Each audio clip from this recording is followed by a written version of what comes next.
propose de passer à notre troisième intervenant, qui est Fabienne Debroc, qui est formatrice et coach, coach scolaire. Je vous invite à prendre la parole et partager votre PowerPoint.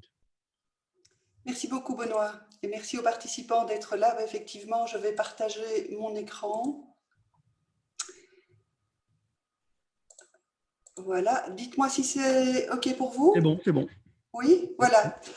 Donc on va parler des apports du numérique pour optimiser les potentialités du mind mapping. Et voilà le menu que je vous ai préparé. On est tout près de l'heure de table, hein. On va commencer par voir très rapidement ce qu'est le mind mapping. On va parler d'historique et de l'évolution. Je vous présenterai qui je suis pour que vous puissiez voir ma pratique et mon cadre d'analyse. Et ensuite, évidemment, on se posera la question, est-ce qu'on va aller plus vers des cartes manuscrites ou informatisées? Et là, on va les approcher en fonction des bases de l'apprentissage de la méthode, en fonction des règles du mind mapping, des avantages du mind mapping qui sont connus et reconnus, hein, je ne vais pas m'attarder là-dessus. Et puis on va voir ce que les apports intrinsèques du numérique peuvent également apporter. On parlera également des troubles d'apprentissage et puis il y aura une période d'échange. Alors, c'est quoi le mind mapping? C'est une représentation graphique de l'information sous forme arborescente avec des ramifications en partant d'un centre pour signifier les relations entre les idées. Je vous montre juste deux cartes. Ici, c'est un résumé d'un cours d'UNIF sur l'arythmie cardiaque. Alors, cette carte, souvent, on n'aime pas, hein. Et ici, une autre, une carte sur les angines aiguës, à quoi est-ce qu'il faut penser, quelle est la plainte du patient, les examens cliniques, les examens complémentaires, le traitement et les conseils. Alors, c'est Tony Buzan qui a formalisé le mind mapping et pour lui, le mind mapping est une représentation graphique des informations ou des processus de pensée d'un individu. Et ce qu'on remarque, c'est qu'il y a vraiment eu une évolution avec l'avènement dans les années 90 des différents logiciels. Et maintenant, on pourrait dire que c'est une représentation graphique des informations ou des processus réalisables de manière collective et partageable. Donc, on enlève le processus de pensée d'un individu. Et c'est vraiment la différence des deux cartes que je vous ai montrées précédemment. Alors, qui suis-je? Donc, je fais du mind mapping depuis l'année 2000 et depuis 2009, j'ai pu joindre mes passions à mes métiers. Et je fais trois choses. Je donne des formations au mind mapping, je suis coach scolaire avec le mind mapping et je fais de l'accompagnement au changement avec le mind mapping. Et je forme d'ailleurs des médecins, psychiatres, psychothérapeutes à l'utilisation du mind mapping comme outil d'accompagnement au changement. Je suis également co-auteur d'un bouquin. Et pour vous situer un peu ma pratique, j'ai fait les statistiques de l'année 2019. J'ai formé 1153 personnes. Là-dedans, j'avais 53 enseignants ou formateurs, 28% d'associations sans but lucratif, de travail adapté. Je travaille également avec la police, avec la province, etc. 13% d'entreprises et 6% dans le domaine médical. Dans les 53% d'enseignants, j'ai 40% de maternelle primaire et 60% de secondaire. Ah oui, pardon. Je fais également un suivi à long terme parce que moi, ce qui m'intéresse, c'est de voir ceux qui font du mind mapping à long terme. Donc, je fais un suivi après 5 jours, 21 et 1 an pour voir après 1 an s'ils continuent évidemment à utiliser le mind mapping ou pas et pourquoi.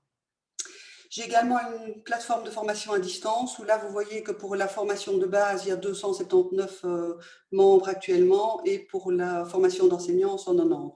Ce sont des chiffres qui vous paraissent tout à fait dérisoires, mais il ne faut pas oublier que je suis toute seule à gérer tout ça.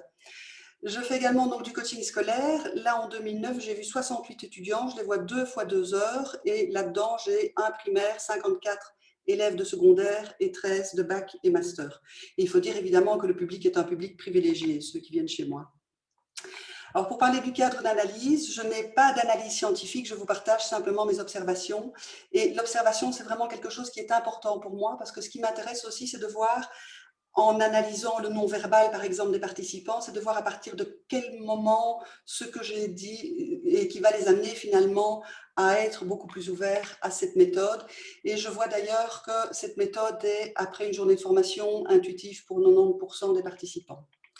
Alors, carte manuscrite numérique, si on regarde par rapport aux bases de l'apprentissage de la méthode du mind mapping, par rapport à l'équipement, une carte manuscrite, c'est très simple, hein, il faut du papier, des feutres, un tableau, une craie pour les enseignants.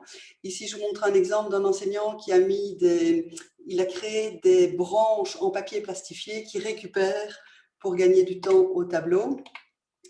Avec le numérique, évidemment, il faut d'office un ordinateur, un logiciel. Il y a des logiciels payants, gratuits, heureusement, connexion Internet et pour l'enseignant, un TBI ou un projecteur.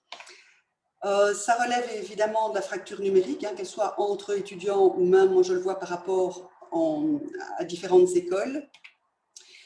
Pour l'apprentissage de la méthode, il n'y a aucune différence entre les deux. Et l'apprentissage de l'outil, alors une des difficultés par rapport aux cartes manuscrites, c'est la gestion spatiale qui est difficile. Alors c'est clair, pour les petits, on peut plier la feuille pour les aiguiller ou on peut faire des cartes gabarit. Pour le numérique, il faut un impératif, c'est qu'on travaille tous avec le même logiciel parce que souvent les logiciels gratuits, il y a un manque de compatibilité entre eux. Et ce que je remarque, c'est que si on apprend et la méthode et l'outil en même temps, il y a une charge cognitive.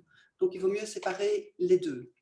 Par rapport aux grandes règles du mind mapping, si on parle de la structure, quand on fait une carte manuscrite, on a l'émergence des idées qui est combinée directement à devoir la structurer. Ça peut amener une charge mentale. L'avantage avec le numérique, évidemment, c'est qu'on est libre d'être modifié, de la faire évoluer dans le temps. Ici, vous avez un exemple d'une carte manuscrite et comme ça, au premier abord, on ne voit pas exactement combien il y a de branches principales. Ça veut dire que la mémorisation ne sera pas au top. Par contre, j'ai retransposé cette carte sous forme numérique et là, vous voyez effectivement très facilement, vous pouvez vous repérer, ah ben oui, à droite, il y avait 3 branches et c'était tel contenu. L'avantage également, en tout cas avec le logiciel gratuit Xmind, c'est qu'on peut rechanger la structure. Donc, c'est-à-dire que si un formateur, par exemple, donne une carte sous forme de mind map, chaque élève peut remettre très facilement une structure pour faire plus de sens. Ça veut dire que c'est bon pour la différenciation, évidemment. Par rapport aux formes et aux couleurs, dans les cartes manuscrites, on est complètement libre et on est limité par le logiciel. Pour les images, on est libre, mais avec l'inconvénient du « je ne sais pas dessiner ». Bien que pour les cartes qu'on fait pour soi, ce qui est important, ce n'est pas de savoir dessiner, mais c'est de savoir reconnaître ce qu'on a dessiné. C'est complètement différent, évidemment. Dessiner par soi-même, ça aide aussi à encoder l'information. Avec le numérique, on est limité par la base de données d'image ou la base de données d'Internet, mais je vois aussi que ça peut renforcer l'image. Par exemple, en coaching, certains jeunes mettent longtemps à chercher la bonne image sur Internet. Et en fait, je remarque que simplement, c'est parce qu'ils ont une image en tête qu'ils ne parviennent pas à retrouver sur leur écran. Et chaque fois qu'ils voient une image, ils disent « Ah non, c'est pas celle-là parce que la mienne est ronde. Ah non, c'est pas celle-là parce que la mienne est noire. » Et il y a un renforcement finalement de leur image qui se produit. Par rapport à la spatialité, les feuilles manuscrites, on est libre mais limité par la feuille. Ça veut dire aussi qu'on peut arriver très facilement à une carte qui est illisible parce qu'il y a trop de contenu. Mais d'un autre côté, ça oblige évidemment à synthétiser et aller à l'essentiel. Ici, vous avez malgré le principe de faire des cartes dans des cartes, hein, qui a été fait avec des cartes manuscrites. Et ici également par un genre de carte pop-up. Spatialité du numérique, c'est limité par le logiciel avec la possibilité dans certains logiciels de faire des cartes dans des cartes. Alors faire des cartes dans des cartes, c'est sympa parce que ça peut diviser les concepts, hein, ça peut aider à la compréhension. Et imaginez-vous, on peut avoir un fichier pour tout un cours de toute une année où les chapitres seraient traités dans les sous-cartes. Par rapport aux avantages du mind mapping, c'est de pouvoir adapter la carte en fonction de l'évolution, hein, des connaissances ou de la pensée, hein, d'organiser tout ça. Avec une carte manuscrite, c'est difficile, voire impossible, hein, puisque au pire, c'est recommencer la carte. Avec la carte numérique, mais il y a beaucoup plus de flexibilité, hein, ça s'adapte mieux au fonctionnement de notre pensée, parce qu'en fait, notre pensée fonctionne par association d'idées. Et on est dans un processus itératif. Donc, ça va aider à organiser les idées par l'emploi de copier, coller, déplacer, supprimer, revenir en arrière, corriger. Ça veut dire que les apprenants peuvent faire une carte directement qui est au propre et qui peuvent leur être utile aussi pour étudier plus tard et qui peut être adapté en fonction des difficultés de chacun.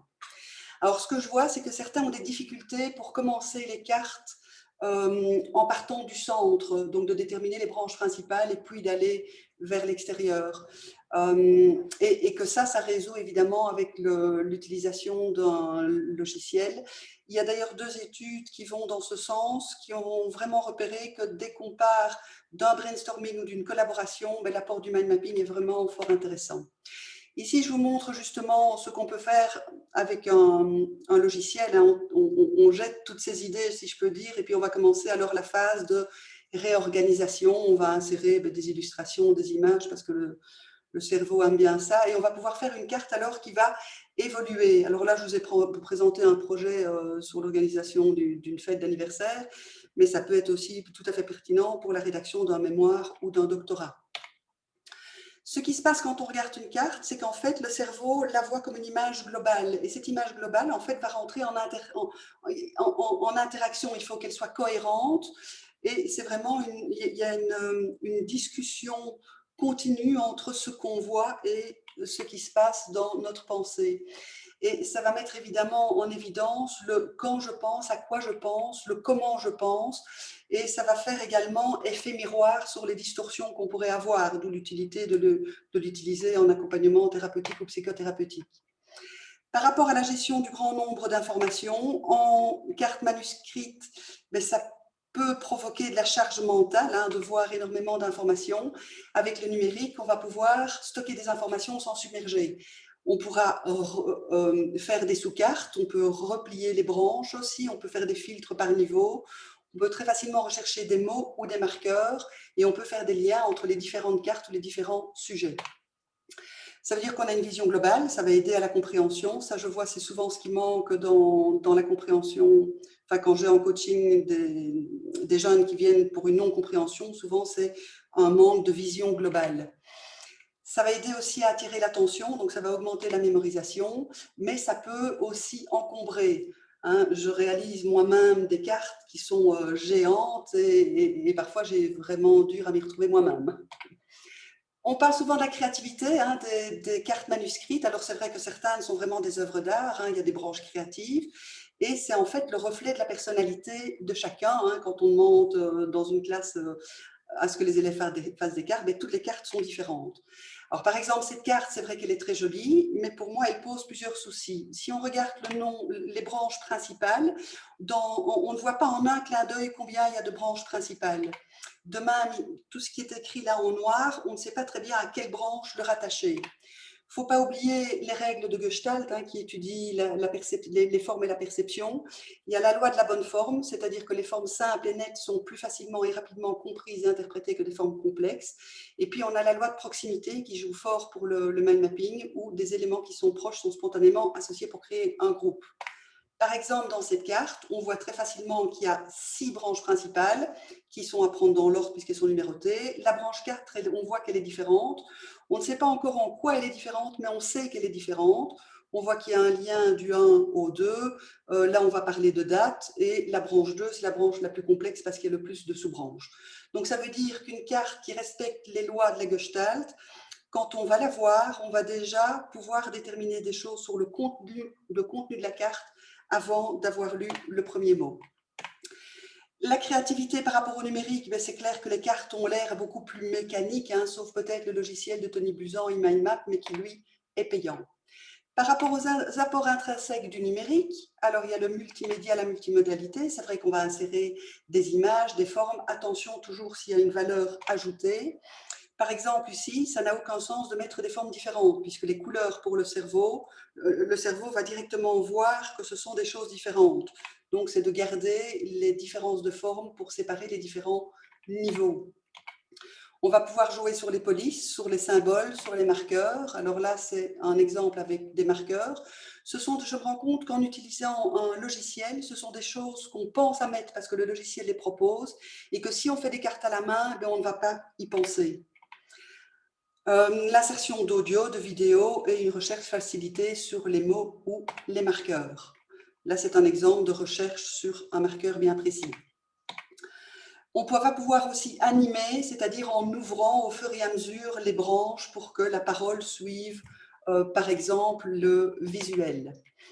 Par rapport à l'hypertextualité, mais c'est clair qu'on va pouvoir faire des sous-cartes, on va pouvoir faire des liens avec d'autres cartes ou intra-cartes, on va pouvoir mettre des liens Internet et des fichiers de tout format. Ça veut dire qu'une carte pourrait rassembler l'entièreté d'un support d'un cours, par exemple. Par rapport au partage, d'office, une carte numérique, elle est lisible, hein, tant par rapport à l'écriture que par rapport à la structure. Elle est facilement transmissible et, par exemple, quand je forme des enseignants en primaire, ils peuvent faire une impression où les branches sont mises en gris clair et les élèves s'approprient la carte en mettant de la couleur, en ajoutant de la couleur sur les branches. Facilité aussi avec le numérique, c'est de pouvoir publier sur les différents réseaux numériques. Alors, attention, les cartes pour partager sont extrêmement difficiles à faire parce qu'il faut vraiment se mettre dans la peau de quelqu'un d'autre pour voir si elle est compréhensible. Et parfois, il faut sortir des règles strictes de Tony Buzan qui dit un mot-clé par branche, mais de mettre le minimum de mots nécessaires à la compréhension. Par rapport à la collaboration, d'office, on a une carte lisible hein, par rapport à l'écriture et à la structure, qui est enrichie à l'aide des idées des pairs ou élaborée de façon collective. Et elle peut se faire de manière synchrone ou asynchrone ou synchrone, tels que les logiciels MindMeister ou MindDomo, ce qui permet un enrichissement mutuel, le sentiment de collaborer à quelque chose, à la connaissance du groupe. Alors ici, je vous montre comment il y a moyen également d'évaluer un groupe d'élèves, par exemple, qui auraient travaillé sur une carte. On met des marqueurs avec les différents élèves. Donc, le formateur ou l'enseignant peut évaluer la carte du groupe, mais également, avec le système de recherche en fonction des marqueurs, évaluer les apports de chaque apprenant.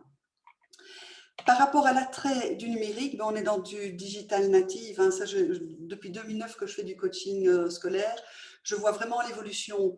Je vais dire que jusque 2013, les élèves jusque 13 ans étaient encore fort enclins à prendre un papier et à dessiner. Maintenant, c'est vraiment extrêmement rare.